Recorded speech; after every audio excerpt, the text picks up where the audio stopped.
Vous êtes-vous déjà demandé ce qui se serait passé si Luffy avait été entraîné par ces personnages? Deviendrait-il toujours un pirate? Et plus important encore, deviendrait-il plus fort que dans l'histoire principale?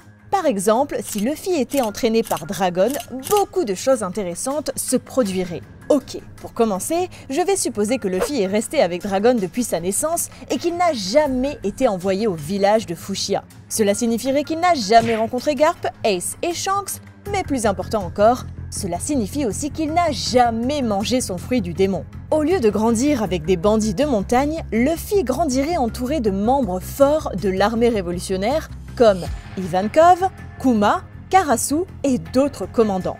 Voyager avec l'armée révolutionnaire est incroyablement dangereux. C'est pourquoi je pense que Dragon laisserait Luffy à leur quartier général à Baltigo. Ça devrait être un endroit sûr pour que Luffy grandisse et le protégerait des horreurs du monde. Pendant son séjour à Baltigo, Luffy apprendrait beaucoup sur le fonctionnement du monde. Il comprendrait que le gouvernement mondial est mauvais et serait globalement beaucoup plus informé que dans l'histoire originale. De plus, il est probable que Dragon désigne quelqu'un pour entraîner Luffy, très probablement Hack, car c'est lui qui forme les nouvelles recrues. Le style de combat de Luffy serait axé sur l'utilisation du Kenpo ou des techniques de karaté des hommes poissons, car c'est à peu près la norme pour les membres de l'armée révolutionnaire. Malgré tous les changements par rapport à l'histoire originale, je crois toujours que Luffy développerait le même genre de personnalité. Il serait têtu, impulsif et désireux de faire ses preuves. Il serait en colère contre Dragon de ne pas le laisser le rejoindre dans ses missions et tenterait probablement de s'échapper de Baltigo afin de commencer sa propre aventure. Bien sûr, ces tentatives d'évasion seraient rapidement arrêtées par d'autres membres qui tenteraient d'expliquer à Luffy qu'il n'est pas encore prêt. Il ne faudrait pas longtemps avant que Dragon ne trouve Sabo et ne l'amène également sur l'île. Luffy et lui deviendraient rapidement de très bons amis et commenceraient même à s'entraîner ensemble. Après quelques années, Luffy et Sabo apprendraient le haki et deviendraient des combattants incroyablement forts. Puisque Luffy est le fils de Dragon, il développera également le haki des conquérants, ce qui choquerait ses camarades révolutionnaires. Après avoir vu une forte manifestation de haki des conquérants de Luffy, Dragon réaliserait qu'il est enfin temps qu'il commence à lui donner plus de responsabilités et à l'envoyer en mission. Ces missions donneront à Luffy l'occasion de grandir en tant que combattant et tacticien. Après s'être heurté suffisamment de fois aux forces de la marine et du gouvernement mondial, il commencera à gravir rapidement les échelons et sa force augmentera considérablement. C'est pourquoi je pense que dans cette version de l'histoire, Luffy serait promu chef d'état-major, tandis que Sabo serait son bras droit. Cela signifierait que Luffy commencerait à passer plus de temps avec son père et peut-être même à participer à certaines missions avec lui, ce qui serait tellement cool à voir. Finalement, après un certain temps, Barbe Noire commencera son raid sur le QG révolutionnaire comme il l'a fait dans l'histoire originale. Alors, Luffy peut-il faire quelque chose pour l'arrêter cette fois-ci? Vous voyez, il serait vraiment difficile de calculer la force de Luffy dans cette version de l'histoire. Cependant, étant donné à quel point Sabo était redoutable, même sans le fruit d'Ace, on peut supposer qu'il serait au moins suffisamment fort pour affronter les commandants d'un empereur. Cela signifie que Luffy apporterait un changement majeur sur le champ de bataille, car des adversaires comme Jesus Burgess ou Van Augur ne devraient pas lui poser de problème. Mais même avec Luffy là-bas, une fois que Barbe Noire arrive, l'armée révolutionnaire n'aurait aucune chance et devrait battre en retraite. Cependant, peu de temps après, le plus grand défi à ce jour attend Luffy, le raid sur Marijois. Pendant le raid, Luffy et Sabo travailleraient en équipe. Et après un bref affrontement avec les amiraux, ils infiltreraient avec succès le château. C'est ici que tous les deux verraient Imu, le dirigeant du monde, pour la première fois. Maintenant, bien qu'il serait absolument épique de voir une bataille entre Imu et Luffy ici, c'est tout à fait irréaliste et il est beaucoup plus probable que tous les deux courent pour sauver leur vie. Dans le temps qui suit, Luffy continuerait à aller en mission et à combattre à la fois les marines et les agents de Cypher Paul. Il est possible qu'il tombe même sur God Knights à un moment donné, mais sans ses pouvoirs Nika, il est très peu probable qu'il soit en mesure de les égaler. Donc, bien que Luffy serait assez fort s'il était entraîné par Dragon et aiderait d'innombrables personnes, il n'atteindrait tout simplement jamais son plein potentiel. Ok, Dragon n'a clairement pas rendu Luffy plus fort qu'il ne l'est dans l'histoire principale. Mais l'entraînement sous Barbe Blanche, l'homme le plus fort du monde, serait-il différent? Dans cette version, je vais supposer que Ace et Luffy ont commencé leur voyage de pirate en même temps quand Ace a eu 17 ans. Après avoir quitté le village de Fushia avec Ace et être devenu l'un des premiers membres des pirates Spade, Luffy réaliserait rapidement à quel point les autres pirates sont dangereux une fois que Ace défie Barbe Blanche à un combat. Après une défaite brutale, Ace et Luffy feraient partie de l'équipage de Barbe Blanche. Au début, Luffy serait furieux à ce sujet, mais il réaliserait rapidement que Barbe Blanche et son équipage ne sont pas les méchants.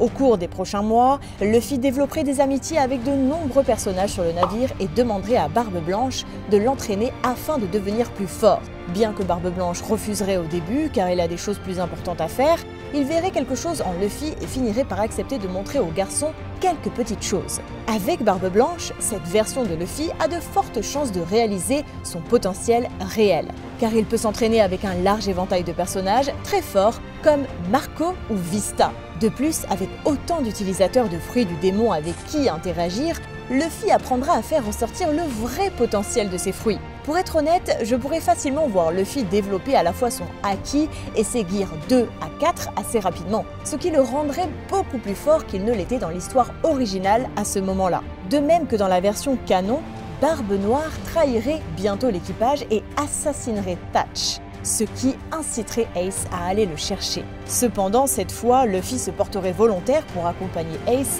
et l'aider à attraper le traître. Alors, les deux frères ensemble peuvent-ils réellement attraper ce type ? Eh bien que le combat d'Ace contre Barbe Noire ait été assez serré, une chose importante à retenir est que l'équipage de Barbe Noire n'a pas participé du tout. Compte tenu du fait que Luffy est là maintenant, il est probable que les capitaines de Barbe Noire fassent équipe et retiennent Luffy.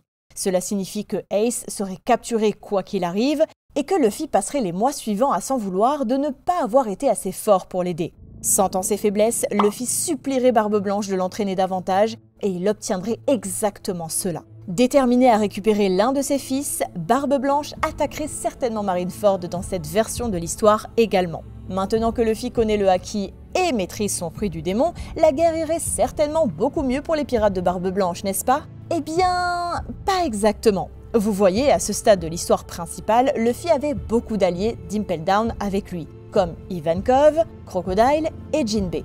Étant donné que Luffy n'a jamais fait irruption en prison dans cette version, aucun de ces personnages ne serait là. Même si Luffy est beaucoup plus fort cette fois-ci, il est encore loin des amiraux en termes de force, ce qui signifie que les pirates de Barbe Blanche finiraient par perdre, avec Barbe Blanche et Ace mourant tous les deux. Dévasté par la mort de son mentor et de son frère, Luffy s'effondrerait de nouveau au milieu de la bataille.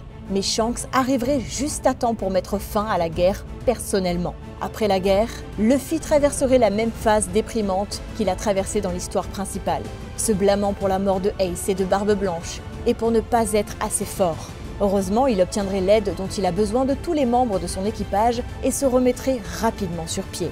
Bien que la plupart des territoires de Barbe Blanche seraient pris par Barbe Noire, avec l'aide de Luffy dans cette version, je crois que l'équipage parviendrait à en conserver certains. Cela signifie également que l'équipage ne se dissoudrait pas et continuerait probablement à fonctionner sous Marco. Après avoir aidé à stabiliser l'équipage, Luffy aurait une grande décision à prendre. Resterait-il membre de l'équipage ou partirait-il ? Vous voyez, considérant que son frère et son mentor sont maintenant morts, Luffy n'a aucune raison réelle de rester. De plus, comme les pirates de Barbe Blanche ne sont pas intéressés à chercher One Piece, le travail de Luffy consisterait principalement à protéger leur territoire, ce qui n'est pas si intéressant pour lui. C'est pourquoi je crois qu'à ce moment-là, Luffy se séparerait de ses amis et commencerait son propre voyage pour trouver le One Piece. Il formerait son propre équipage, et il est possible que certains membres des pirates de Barbe Blanche le rejoignent à la recherche d'une bonne aventure. À partir de là, Luffy commencerait à chercher des rods poneglyphes, s'affrontant aux pirates et aux marines lors de son voyage. Bien que sans son équipage d'origine, ce serait beaucoup plus difficile et il est très peu probable qu'il soit en mesure de réaliser tout ce qu'il a fait dans l'histoire principale. Avant de voir ce qui se serait passé si Luffy avait été entraîné par Mihawk, voyons d'abord ce qui se serait passé s'il avait été entraîné par son grand-père, Garp.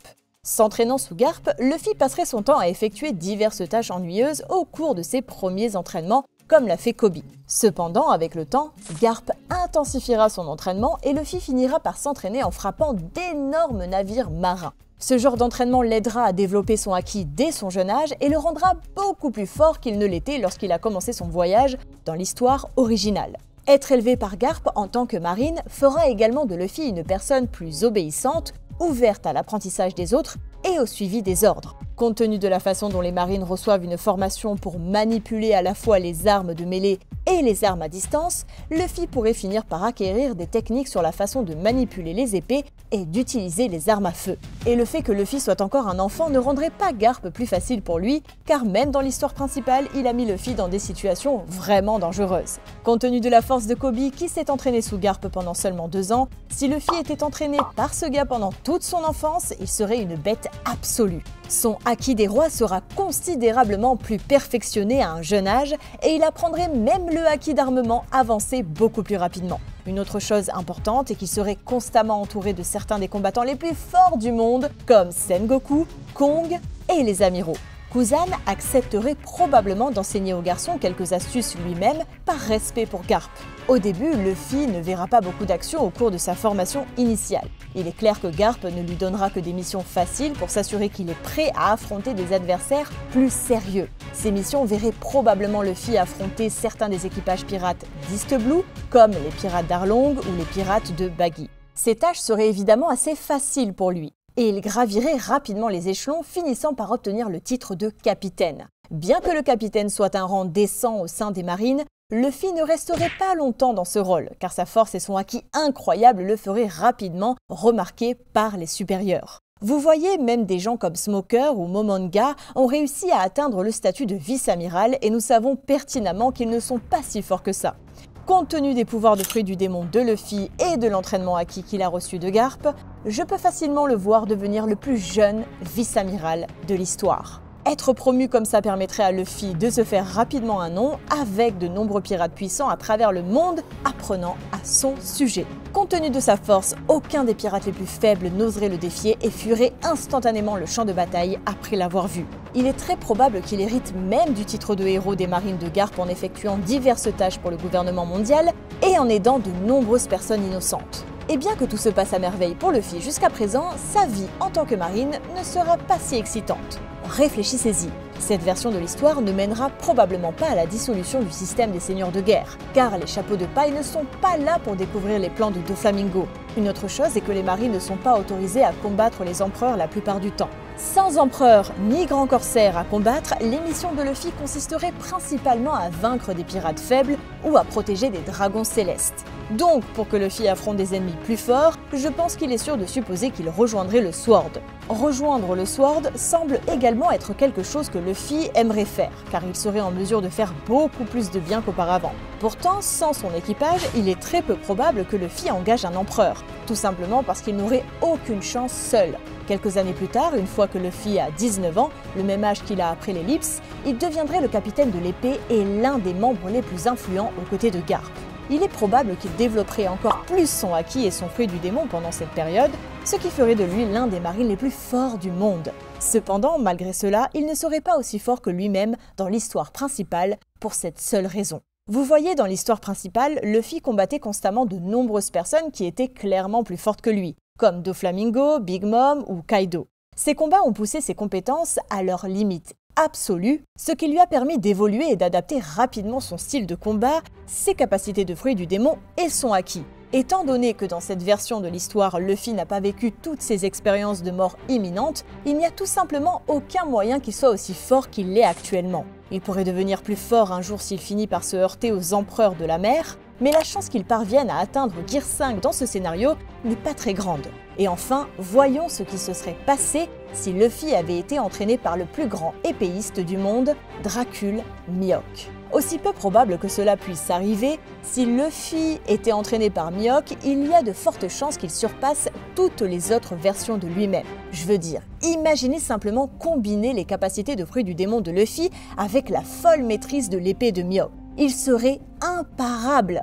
La formation de Luffy commencerait d'une manière similaire à celle de Zoro dans cette version de l'histoire. Il devra d'abord faire ses preuves en battant les mandrills de l'île de Kuraigana. Bien que ça lui prendrait quelques mois, Luffy finira par apprivoiser les bêtes et commencera officiellement son entraînement. Mihawk apprendra à Luffy à manier correctement une épée, tout ce qui concerne le fait d'être un épéiste et les bases du haki. S'entraîner avec des épées signifierait que Luffy débloquerait le haki d'armement avancé beaucoup plus tôt que prévu. En plus de ça, après avoir senti le niveau impressionnant de haki des conquérants de Luffy, Mihawk pourrait même faire un effort supplémentaire et enseigner à son nouveau disciple des attaques à l'épée vraiment dévastatrices. Pour mettre cela en perspective, Zoro n'a passé que 2 ans avec Mihawk et est devenu assez fort pour même couper à travers la peau impénétrable de Kaido, alors imaginez tout ce que Luffy pourrait réaliser. L'entraînement avec Mihawk transformerait rapidement Luffy en un combattant redoutable, potentiellement plus fort que le Luffy que nous connaissons de l'histoire principale. Puisque Mihawk était un grand corsaire à l'époque, Luffy finirait probablement par l'accompagner dans des missions demandées par le gouvernement mondial, ce qui lui donnerait une expérience du monde réel. Ce sera également au cours de l'une de ces missions que Luffy trouvera une lame gravée qu'il ferait sienne. Évidemment, ce ne serait pas une lame de grade suprême ou un truc de fou comme ça, mais ce serait certainement une épée décente similaire à celle que Zoro porte. Considérant que Mihawk n'aime pas recevoir d'ordre, il est probable qu'une fois que Luffy aura acquis suffisamment d'expérience, il finira par exécuter des ordres de lui-même. Il parcourra la route de tous les périls, en chassant des pirates plus faibles comme Don Krieg, ou même en aidant la marine si nécessaire. Avec autant de voyages de haut en bas de la route de tous les périls, Luffy acquérera très rapidement une tonne d'expérience et se fera même un nom. Après un certain temps, Luffy rencontrerait Shanks et l'équipage du Roux en voyageant avec Mihawk. Pendant que son mentor se bat avec Shanks, Luffy pourrait tenter sa chance contre Building Snake, qui semble être l'épéiste de l'équipe de Shanks. Qu'il soit capable ou non de réellement gagner ce combat, on ne le sait pas. Mais ça devrait être assez serré compte tenu des compétences de Luffy dans cette version de l'histoire. Une fois que le gouvernement aura convoqué tous les grands corsaires à Marineford, Luffy accompagnerait également Mihawk là-bas,